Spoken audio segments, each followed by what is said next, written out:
Hello everyone and welcome to another vlog. Today I'll speak about 7 things I wish I knew when I was starting photography. I made a lot of mistakes and I've learned only from my own experience. Back when I started photography, there weren't YouTube channels, and I think over the years there are more than 10 years since I'm doing landscape photography as a profession. So in all this time, I think I gather just a little bit of wisdom that I can share, and there are some things that I wish I knew back when I started.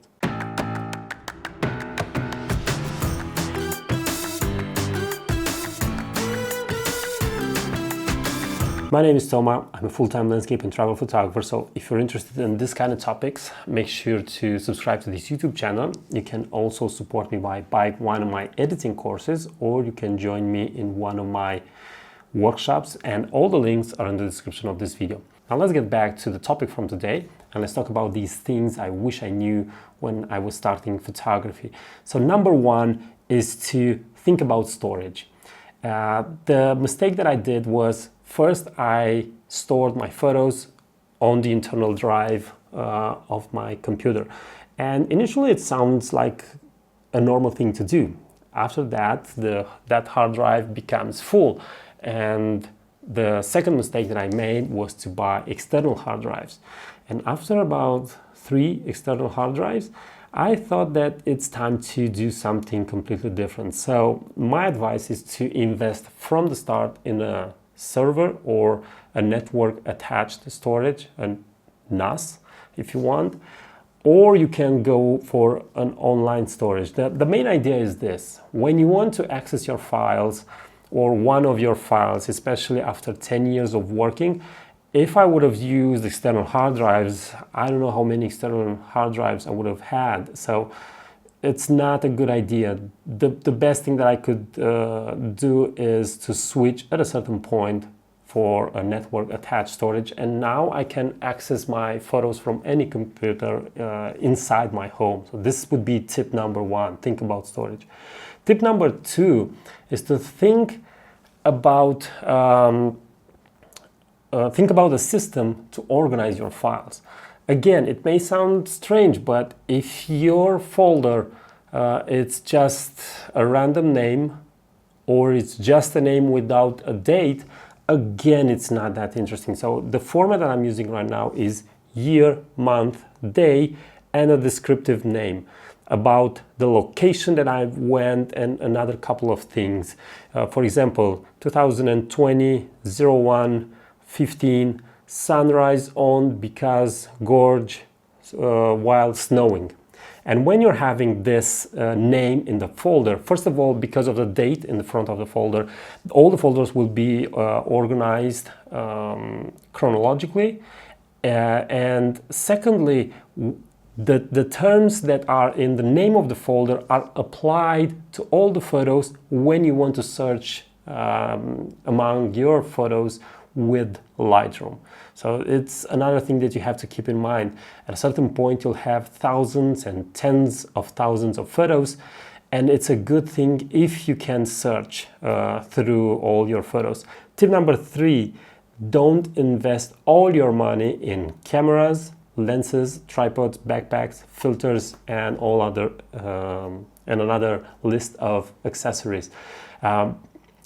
My first DSLR was a Canon 50D, and I thought that if I'm going to get an L lens, and I did the 24-105 f4 image stabilized L lens from Canon, the minute I will get this, it's going to be interesting. And then I thought, it's not wide enough, so I need the 17-40. And so when you are investing everything you have in the cameras and lenses and backpacks and all sorts of things, you'll not have enough money to enjoy photography, or you will be so focused on buying new stuff that you will not be able to enjoy photography and to learn photography.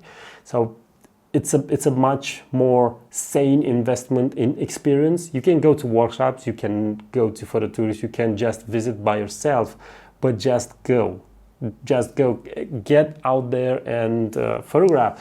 And it's gonna serve you 2 things. First, you're going to learn photography, and the second thing is you will get outside of your comfort zone. This is a very big thing. We as humans go outside our circle of comfort very hard. There are only few people can go wherever they want and just feel okay. So for me, it was a great thing that I started to go outside and I started to enjoy being so far away from home. Tip number 4, it's go out and photograph as often as possible. The obvious one. When I was a beginner photographer, I thought that the most important thing is to know how to edit.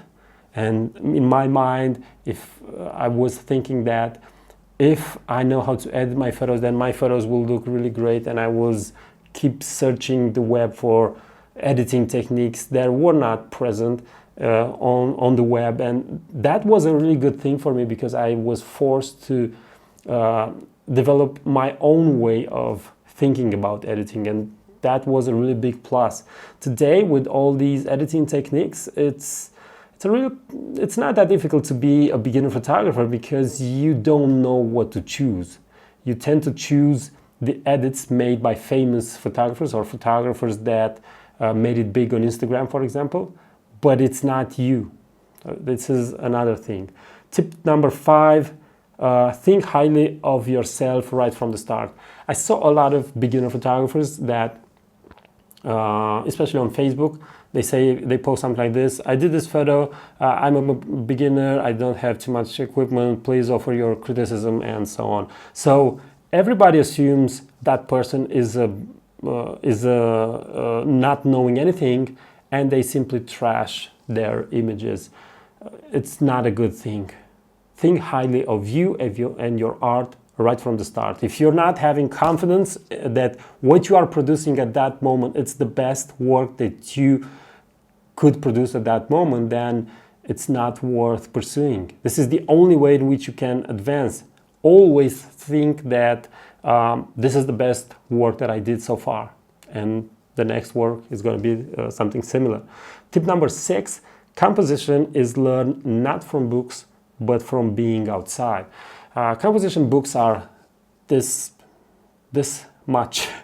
They have this much pages, and yeah, it's a good thing to read about composition, it's a good thing to study it, but the minute you go outside, you'll realize that you're not going to be in front of a landscape and you're thinking, what composition rule goes well here? It's the rule like that, I'm using the leading lines. It's nothing like that. Composition rules are just a foundation.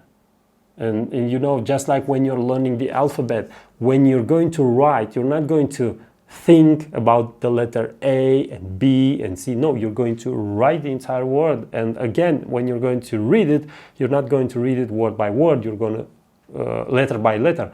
You're going to read the entire word. So it's the same with photography. You're not going to think exactly what you're going to apply, but you're going to do it. So being outside and photographing a lot gives you that opportunity to experiment. And when you experiment a lot, you tend to learn a lot of things.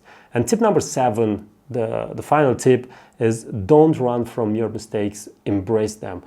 As I told you, I made a lot of mistakes, and I was really upset when people criticized me on the web. Well, it's the web, and after that many years, I'm not offended anymore. I don't get upset anymore, and I understand that I can make mistakes.